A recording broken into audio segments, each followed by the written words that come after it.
Good evening and welcome to the channel's studios here in London with your international news around the world in 5. China has announced an 84% tariff on US imports to take effect on Thursday after Donald Trump imposed a 104% tariff on Chinese goods entering the US. The Chinese tariff is an increase from the 34% it had already imposed on American imports. As China announced its retaliation, Trump urged companies to relocate to the US, writing, "Don't wait, do it now." Elsewhere, steeper tariffs on imports into the US from 60 countries, which Trump deems to be the worst offenders on trade, have also taken effect. Germany's Conservatives under Friedrich Merz have reached a deal with the Social Democrats to govern Europe's biggest economy, 5 months after the previous government collapsed. Merz said the agreement sent a strong and clear signal to Germans and the EU that Germany will get a strong government capable of action.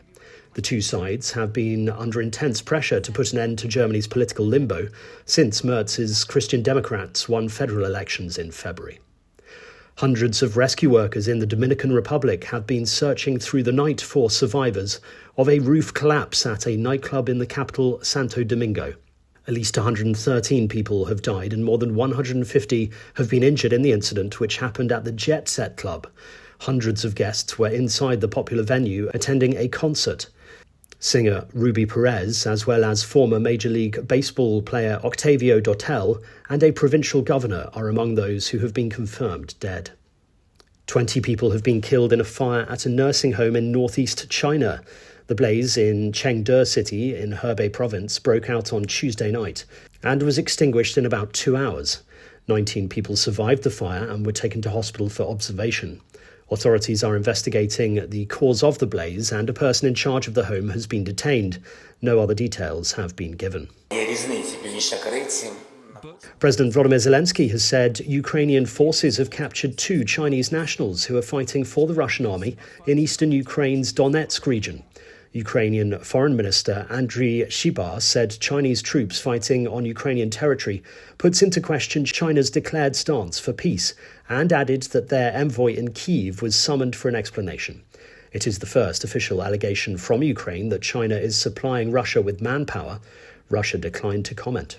A faulty radio antenna contributed to a deadly mid-air helicopter collision at an Australian theme park and resort, according to officials. 4 people died, including 2 British tourists, and several more were seriously injured when the 2 aircraft hit each other in January 2023 near SeaWorld on the Gold Coast. An investigation by Australia's Transport and Safety Bureau found one of the pilots did not hear a vital radio call shortly before the accident, and that a series of changes by SeaWorld meant risk controls were eroded over time.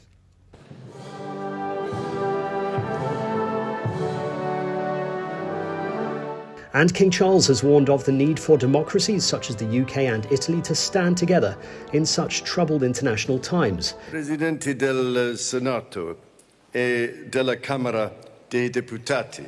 He displayed some of his linguistic prowess Senatori, deputati, as he became the first UK monarch to address both houses of the Italian Parliament, before receiving a long-standing ovation from parliamentarians in Rome, as he gave a speech on the 3rd day of his state visit to Italy.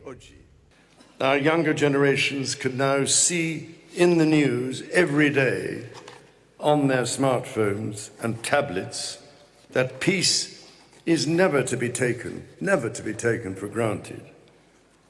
Britain and Italy stand today united in defence of the democratic values we share.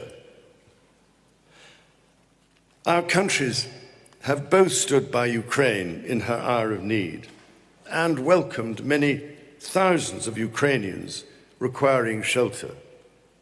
Our armed forces stand side by side in NATO. We are grateful beyond measure for the role Italy plays in hosting key NATO bases and taking a leading role in so many overseas operations. And that's your international news around the world in 5. Now back to the channel's studios in Lagos.